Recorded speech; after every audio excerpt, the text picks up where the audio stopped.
Hola, bienvenidos a un nuevo programa de La República en la Escuela.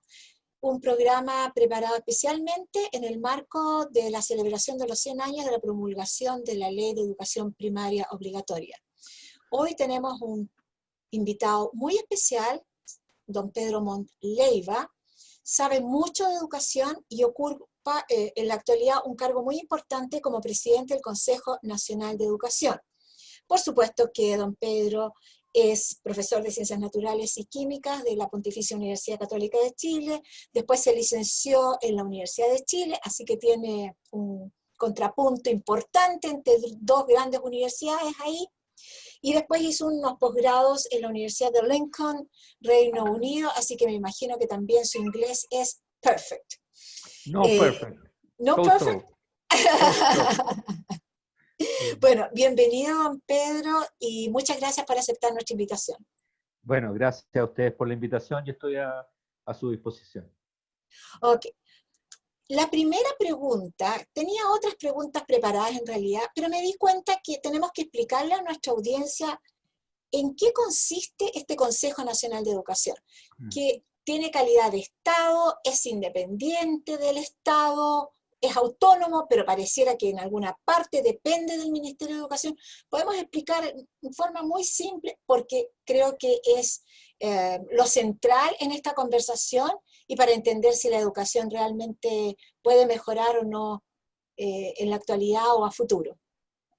Bueno, gracias por la oportunidad de explicar algo que no es de conocimiento extendido por el público, ¿ya? Justamente. ¿Qué es lo que el Consejo Nacional de Educación es un órgano de Estado, ¿ya? Creado por una ley, la Ley General de Educación, ¿ya? La que se reformó el año 2009, esa es la que lo crea, es heredero de un Consejo Superior de Educación que está establecido desde la LOCE, desde 1990, y su función es básicamente establecer un balance de poderes en materias estratégicas para el sector de educación que antes eran directa tuición del ministerio, ¿ya? Y estoy hablando en escolar, porque también tiene responsabilidad en educación superior. Y básicamente está constituido por 10 miembros, elegidos por distintos procedimientos. Son personas que se supone representan, son expertos, el grueso de ellos en educación, representan distintas sensibilidades, opiniones, visiones de la educación y tienen que su misión es revisar una serie de instrumentos que el Ministerio genera para validarlos nacionalmente. Ejemplo, el currículum nacional escolar. Ejemplo, los estándares de educación que se elaboran para los distintos niveles, tanto para parvularia como para educación básica y media. Y tiene funciones también en educación superior. Es el órgano responsable de acompañar en un proceso que se denomina licenciamiento a las instituciones de educación superior de reciente creación cuando estas son privadas. Y en el caso de la reciente creación, por ejemplo, de los centros de formación estatales, ¿Sí? el Consejo está en este momento supervigilando, es decir, creando las condiciones para que ellos puedan acreditar en el plazo de 6 años desde el momento que se pusieron en operación. Además, revisa las apelaciones, es un órgano que puede recibir apelaciones de las instituciones no acreditadas por la Comisión Nacional de Acreditación. Es como un tribunal, en ese sentido. Esperemos que con juicio y criterio. Por supuesto. No, me estoy refiriendo al tribunal últimamente tan vilipendiado, no tan cuestionado.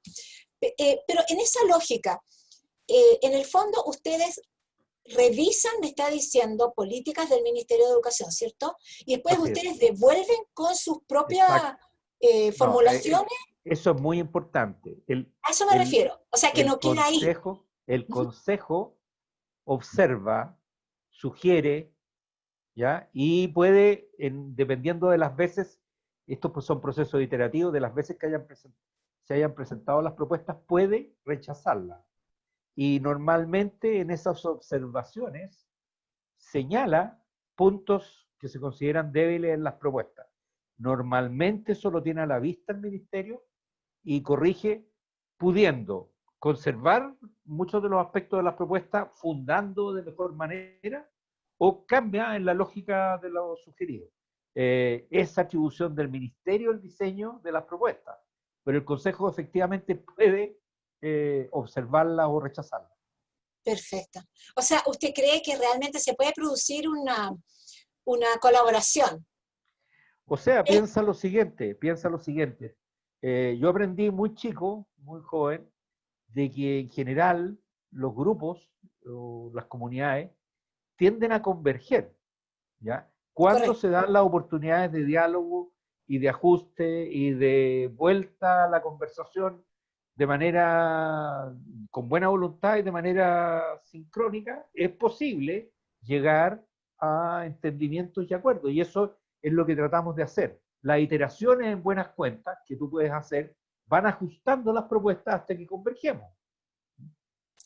Ok, hasta que llega, y ahí finalmente se convierte ya en una norma o en un O estatuto o lo que sea, sea bueno, aplicable. o sea, te pongo el ejemplo del currículum. Nosotros aprobamos las bases curriculares y estas bases curriculares después tienen el trámite formal de ir a toma de razón a Contraloría y se hacen oficiales, ¿sí? Vía Perfecto, un decreto ministerial. perfecto. Yo estuve leyendo la página ahí y eh, a veces pienso que, que la pluma aguanta harto. Del dicho al hecho, como dicen. Claro, exacto. Del dicho al hecho, mucho trecho. Y yo vi unos verbos muy potentes que la misión de ustedes es cautelar, velar por la calidad, promover la calidad de educación. Y mi pregunta es, ¿y cómo se hace eso? Bueno, es una misión que es una tarea de todo el sistema, particularmente de las agencias del Estado encargadas del proceso de aseguramiento de la calidad y de las propias instituciones educativas, porque esto no es una tarea como de control, es una tarea que a la base tiene la voluntad y la disposición y las capacidades de las instituciones educativas para la mejora continua, la creación de una cultura de la calidad. Eso es esencial. Entonces, ¿qué es lo que hacemos nosotros? Desde nuestro rol, como un órgano que puede acompañar a las instituciones, que puede apoyar en materias de aseguramiento de calidad. Bueno, justamente poner eso como foco en nuestra misión, hacer esa contribución, pero son las instituciones las que finalmente con autonomía deben resolver sus propios déficits y fortalecer los aspectos en que han logrado gran desenvolvimiento. En buenas cuentas, esto que estamos hablando así tan abstracto, se traduce en que tenemos como en el centro y estamos permanentemente revisando nuestros acuerdos de manera tal que los estudiantes y sus derechos estén al centro de la tarea del Consejo. Perfecto. Entonces, justamente mi pregunta iba por ahí porque usted habló del sistema. ¿Quiénes conforman el sistema? Está claro que es el Consejo, el Ministerio de Educación. ¿Quiénes más? Bueno, a ver, hay dos claras distinciones de niveles, ¿ya? Parvularia y escolar, existe un sistema de aseguramiento de la calidad en el cual participan el Ministerio, el Consejo, la Agencia de Calidad, que es la encargada, por ejemplo, de realizar las evaluaciones nacionales y también visitar a las escuelas y liceos para la mejora continua, y la Superintendencia de Educación, que es la encargada de la fiscalización y el respeto y cumplimiento de las normas y el uso de los recursos. En el caso de educación superior es similar.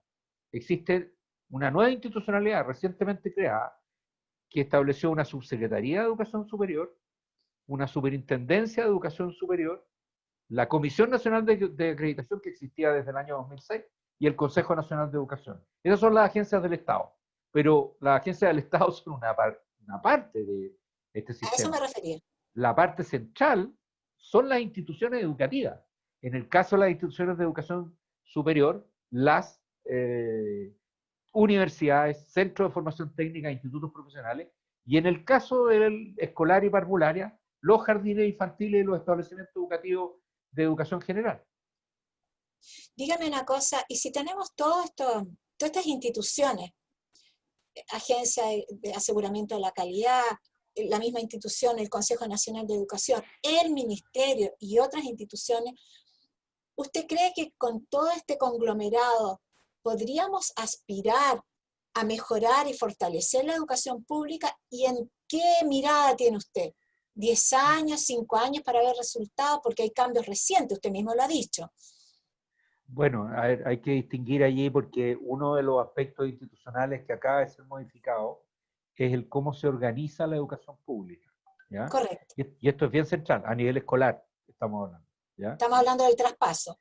Estamos hablando de la creación de los denominados nuevos servicios de Locales. educación pública locales, ¿ya? Que es una nueva institucionalidad que extrae de la educación actualmente municipal el servicio educativo y lo aloja en una institución especializada. Esa es una diferencia mayúscula con lo que había. Los municipios tienen un tema, son órganos de gobierno local, se encargan de múltiples tareas.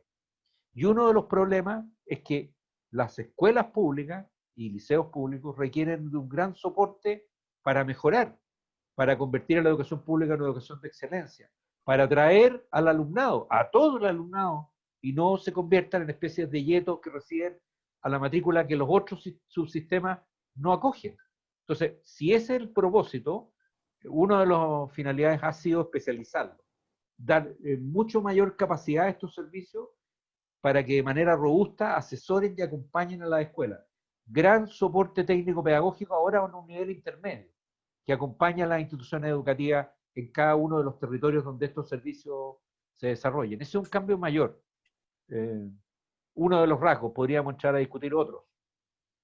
Pero ahí entonces quiere decir que hay una gran fortaleza, un fortalecimiento a esta nueva O sea, forma de... la intención, obviamente, es Es buena. que es darle capacidades y avanzar y mover la educación pública desde la actual situación de desmedro, con caída de la matrícula y con pérdida de reconocimiento y visibilización social, hacia una educación pública que sea reconocida por todos. Y el test de la blancura va a ser cuando los padres que tienen recursos, si tienen que hacer una elección del colegio, bueno, tengan en su mira un posible colegio público que puede ser gratuito y de excelencia. Bueno, Correcto. ¿cómo llegamos allí? Esa es la tarea. Es un largo camino, hay mucho que resolver y obviamente hay una serie de problemas y de dificultades institucionales, de cómo se ha articulado todo esto, de la experiencia que viene del pasado, de todas las rémoras que tiene el sistema municipal y por tanto va a haber todo un proceso de ajuste. Ahora, la apuesta es a elevar las capacidades de la educación pública y a relevarla como lo que nunca debió dejar de ser, que es como el sistema que asegura a todos y que es accesible a todos y que asegura una educación de calidad. Para eso hay que trabajar. No podemos decir que estamos en ese estadio hoy. Tenemos que movernos hacia allá. Y esto es una tarea que tiene cierto plazo, no se va a dar en el corto plazo. Porque, para hacerte un solo punto, probablemente lo que va a hacer la diferencia, finalmente, son las capacidades de la docencia, los Correcto. docentes que ejercen en el sistema público. Un experto en un informe que fue muy famoso hace unos años atrás afirmaba que la calidad de un sistema es directamente proporcional a las capacidades de sus docentes. Bueno, ¿cómo vamos a ir desarrollando esas capacidades? Ahí tiene que haber una tarea de acompañamiento muy fuerte, de soporte técnico, desde los directores, los profesores que hacen clases en cada aula y de las administraciones públicas que están a cargo de las escuelas, que son las que van a tener que dar musculatura a cada uno de esos equipos docentes en los respectivos establecimientos. Y además que hay una diferencia, no es lo mismo ser un profesor, un docente en un colegio que ser un director. O sea, Hay son diferencias, roles. roles bastante distintos y que necesitan habilidades también distintas. Ese también yo tuve Absolutamente. un invitado que hablamos mucho de eso, de cómo mejorar esa calidad del director de un establecimiento para que pueda impulsar los cambios y lo que usted dice, el apoyo docente y la mejora Ahora, tanto en los niños, incorporación de familia, o sea, hay un tema que no es menor ahí. Entonces ahí es sí, donde la gente, creo yo, se siente frustrada, que dice, habla de la calidad y la calidad no llega, pareciera. a ver, también eso tiene que ver con nuestro contexto histórico, los desarrollos y capacidades del país. Por supuesto. La literatura especializada indica que el actor más relevante en el aprendizaje de los estudiantes y de que estos logren eh, lo que está declarado deben aprender en los distintos momentos de su trayectoria escolar son los profesores que están trabajando con ellos, los que están Correcto. interactuando, ¿ya? Pero hay un agente externo, clave, externo al aula, digo yo, que está Ujú. en la escuela, que son el equipo directivo, los directivos, ¿ya? Ellos influyendo a los docentes en su quehacer cotidiano en el aula, en su trabajo de aula, mejorando su trabajo en el aula, pueden influir también en los aprendizajes de los estudiantes. Y son el segundo agente relevante. Ahora, obviamente hay condiciones de contexto que no dependen de la escuela, pero lo que puede hacer la escuela es muy importante porque los docentes y los directivos pueden influir en que esos estudiantes aprendan más y mejor. Ese es como el esfuerzo que hay que hacer. Y para eso hay que desarrollar capacidades, como dices tú. No es lo mismo las labores de liderazgo, que pueden estar además distribuidas, pueden haber docentes también con liderazgo, no tienen por qué ser concentrados solo en los equipos directivos. No es lo mismo el liderazgo en una organización que en la escuela a lo que puedes hacer tú en la interacción, en el vínculo que se produce entre maestro y discípulo en el aula. Hay otros talentos, pero que se tienen que complementar. Pero que el director tiene que dar las facilidades para que esos talentos y esos liderazgos Ah, también se sí. desarrollen. O sea, No solo el eso, sí, director sí. juega un rol súper importante ahí. Así A es. veces siento que usted me ha hablado de la educación preescolar, de la educación básico medio, educación superior, y siento a veces que estamos tratando de empujar un, un Titanic, y es como complejo, empujarlo entero. No sé si un Titanic, un portaaviones, porque el Titanic tuvo mal destino. Bueno, Entonces, sí, pero se suponía que era la construcción más segura, más todo. Bueno, un portaaviones, y es complejo. Eh, ¿Qué pasa, por ejemplo, en su opinión, la importancia de la educación preescolar? ¿No sería mejor empujar este portaavión, como usted lo define, en un área y ir logrando resultados concretos?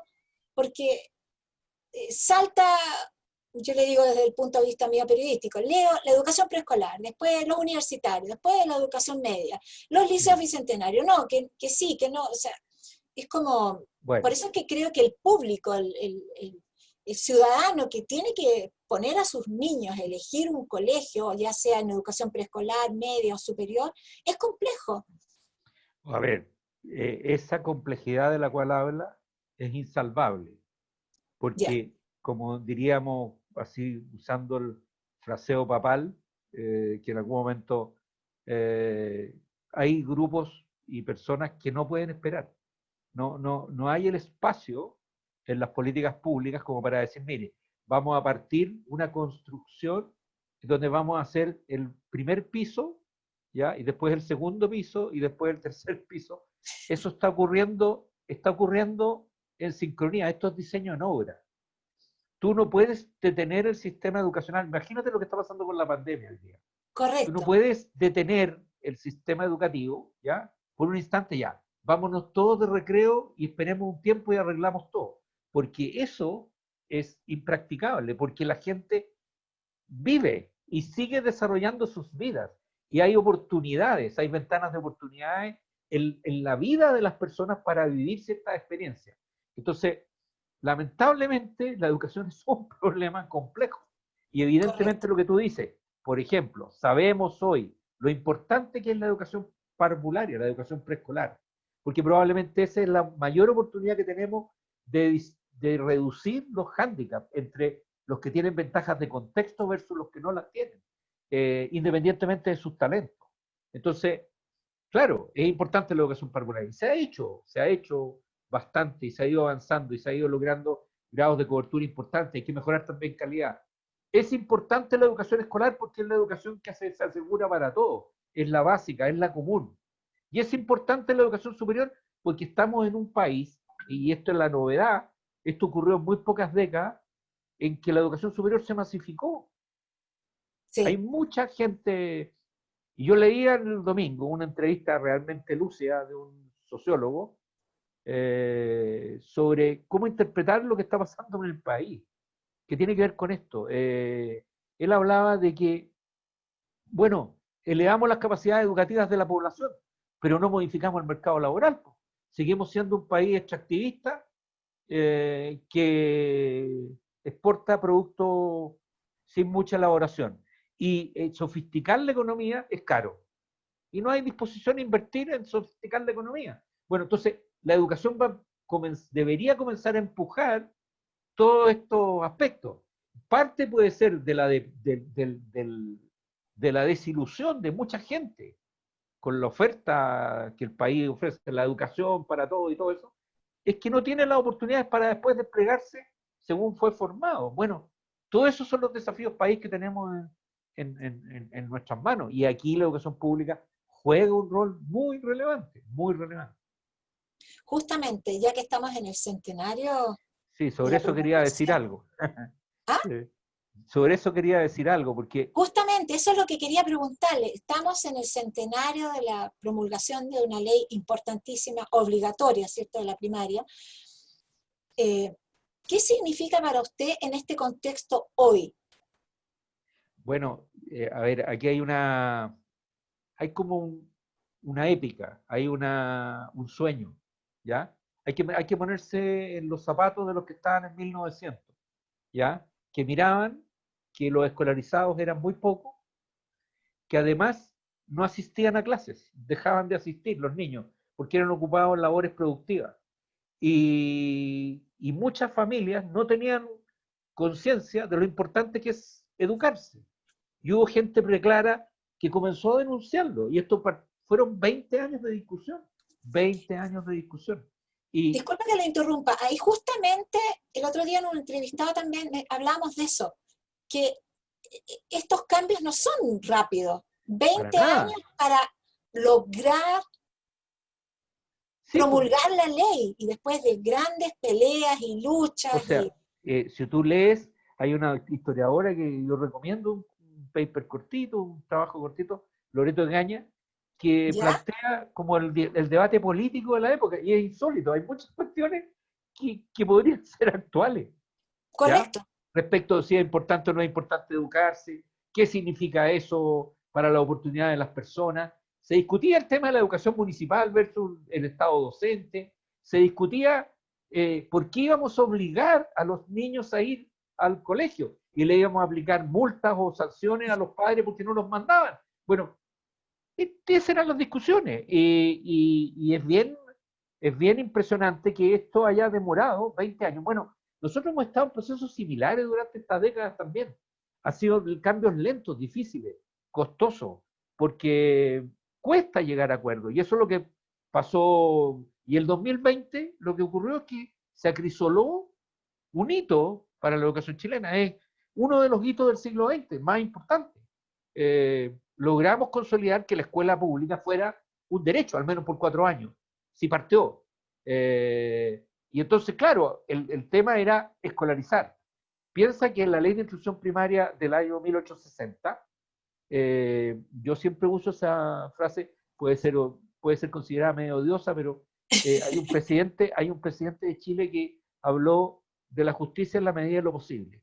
En 1860 Chile discutió si la educación iba a ser un derecho positivo, es decir, iba a depender de que existieran niños que se abrieran escuelas, o si eso iba a depender del presupuesto nacional. ¿Ya? Y claro, se resolvió que dependía del presupuesto nacional. No es extraña esa decisión en esa No, pues, época. Ya. En 1920 se dice, perdón, esto es un deber del Estado. Se hizo un claro. cambio importante. Y nos demoramos muchos años. Si después viene una gran reforma en los años 60, en el siglo pasado, de lograr los niveles de escolarización que se aspiraba. Si esto ha sido una tarea titánica de casi 2 siglos de república. O sea, los niveles de cobertura que tenemos hoy no, los tuvimos muy recientemente. ¿No? Si uno mira en el tiempo, Chile es un país de escolarización tardía. Pero, de acuerdo a lo que usted me dice, ¿cómo se llama? Es esperanzador porque se ha avanzado. Lo que pasa es que la mirada, alguien decía de la ley de educación primaria obligatoria, decía, costó 20 años para 4 años, o sea, porque no era toda la educación, Sí, sino que los primeros 4 años, pero fue un gran avance y la obligatoriedad también. Y hay mucha gente que ya ahora lo cuenta como anecdótico, que los carabineros iban a buscar a así los es, niños a las casas y los así obligaban. es, así es. Entonces, hoy se ve como anecdótico. Yo me imagino que en esa época no debe haber sido anecdótico, a nadie le debe haber Se gustado habían en un comienzo multas, que la fueran los ley, carabineros a buscarle al niño a la casa y llevarlo al colegio, a la no, para escuela. nada, la ley tenía sanciones a las personas, pero te digo, porque no existía conciencia de lo importante que es la educación para abrir las oportunidades a esa niñez y a esos jóvenes. Piensa hoy día, ¿quién cree que sin educación puede tener, desenvolverse, desarrollar su proyecto de vida y acceder a mejores oportunidades? Hoy día eso es de conciencia de todos. Eso es un gran avance. Justamente, eso Eh, le iba a en, decir. en esa época eso no se daba. Ahora estamos en otra, ahora estamos planteando, oiga, esto tiene que haber oportunidades de una formación más profunda, incluso en el nivel superior, ¿ya? Y entonces ahora viene el desafío de cómo tú estableces un complejo sistema de productivo que permite que esas personas se inserten en lo que fueron formados. Ese es un desafío mayúsculo. Chile eso no lo ha enfrentado. Tenemos mucha gente educada y eso puede ser bueno y un valor para el país, pero probablemente frustrada porque no puede ejercer en las tareas en que fue entrenado, que fue preparado, que fue formado. Usted mismo, pues, en un caso ¿Ah? superior ya de posgrado. Usted mismo Sí, estuvo en Londres estudiando y muchos casos que vuelven y tenemos otro problema superior, que es menor porque es obvio, menor la gente que obvio, accede. obvio, Pero pero ahí, llegamos, estamos con muchos PhD y, y MA, etcétera, etcétera, y no tienen cómo sí, aportar pues, en nuestro país, pues, sí, cómo pues, y eso, insertarse. no, pero y eso piénsalo así. Si se masifican los pregrados, ¿cuánta gente con talento que antes ni siquiera tenía la oportunidad podría tener las posibilidades de hacer posgrado? La pregunta es, ¿estamos dando esas facilidades? Ya, primer problema. Segundo problema, ¿qué pasa con esa gente que es formada? ¿Dónde se inserta? ¿Qué hace el Estado para invertir en investigación? Nosotros tenemos de los más bajos índices de gasto en investigación de la OECD. No llega al 0,4% del producto. ¿Ya? Los países industrializados más del 2%. Entonces, agrégale a eso nuestro empresariado. ¿Qué Claro, capacidad, qué voluntad y capacidad de tomar riesgos, apostando a agregar valor a lo que producen, desarrollando investigación, como lo hacen en países desarrollados? Eh, Ponen recursos y no esperan los retornos inmediatos. Apuestan, arriesgan, agregan valor a lo que se hace. Bueno, eso es lo que necesitamos para ser desarrollados. Otra cultura, otra manera de operar, y eso obviamente no se consigue fácilmente, tú lo decías. Son procesos largos, lentos, tortuosos, difíciles, y son propios de cada país. No hay manera de copiarlos de otro lado. exacto. Ya estamos llegando al término y no quería cerrar sin decirle, ¿usted cree que la pandemia ahora algo nos ha enseñado en términos de esta, de este riesgo que pudieran tomar en innovación, en tecnología, en atreverse, desde el punto de vista empresarial, el darle más oportunidad, esta, esta concatenación que se tiene que producir entre la universidad y la industria, entre el colegio, porque hay tantos niños que están motivados con la investigación? Eh, Bueno, las bueno, chinitas fueron a la luna, ¿no es ese el de las niñitas? bueno, Las lo que chinitas tú, fueron a la luna es una realidad, claro, minúscula, pero quiero decir que el ánimo, el entusiasmo, la motivación está. bueno, los países dependen de su gente, de nuestras propias capacidades y de lo que podamos abrir como oportunidades, más aún mundo que está cambiando a una velocidad vertiginosa, en donde la incertidumbre es la regla. Se habla de la revolución industrial 4.0, del reemplazo por inteligencia artificial de muchas labores, y si nosotros no somos capaces de desarrollar nuestra inteligencia, nuestras capacidades, ese mundo nos va a dejar debajo. Entonces, la pandemia abre oportunidades y genera riesgos también. O sea, como todas las cosas, y va a depender de nosotros qué hagamos. Hay muchos fenómenos en el ámbito educativo súper interesantes. Yo comento uno porque hago clase a profesores en algunas universidades. Fíjate que no, una profesora llegaba al acerto a observar que por primera vez veía a los padres, son experiencias aisladas, pero a los padres Correcto. motivados y preocupados porque veían que sus hijos estaban aprendiendo y empezaban a valorar el trabajo de los profesores. Los profesores están esforzándose como nunca. Es un trabajo muy agotador y cansado, y están haciendo el empeño. Y eso, fíjate, segundo aspecto positivo, estudiantes que tienen que valérselas por sí mismos. Por primera vez toman conciencia de que pueden autogobernar su aprendizaje. Eso es esencial para el siglo XXI, porque tú vas a tener que seguir aprendiendo a lo largo de la vida. Hay gente que está tomando esa conciencia. Y hay también inequidad, tremendo problema. Falta de conectividad para muchos estudiantes que no tienen las oportunidades. Y obviamente, y esto es un dato, desde el punto de vista financiero, nuestro sistema se va a ver empobrecido, el sistema educativo en general. Eso es un tema que vamos a tener que abordar en el futuro. Pero si tú piensas desde el punto de vista de lo que puede significar estas innovaciones, nuevos modelos de instrucción, nuevas formas de trabajar en la escolaridad, es clave. Te comento lo siguiente, que lo que puso en cuestión esta pandemia es lo mismo, yo siempre lo pongo con un ejemplo, es la misma idea de que nosotros decíamos, la educación es presencial, va a salir el sol. Sabemos que todos los días sale el sol. Es un supuesto. Claro. Y ese supuesto se puso entre paréntesis. Eso es lo que pasó. Como nunca, 1.600.000 estudiantes de todo el mundo dejaron de asistir a clases. Eso, para eso el sistema no estaba preparado.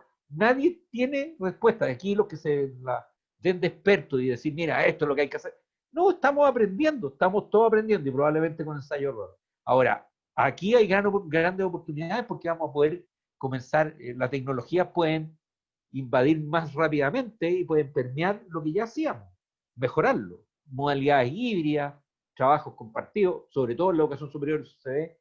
Hay mucho que hacer para la educación del futuro, pero claro, es también, hay que ver el lado B, que también hay tensiones y dificultades que vamos a tener que abordar, que nos van a tener un poquito más adelgazados en nuestras capacidades por todas las restricciones que hemos tenido que vivir en este tiempo.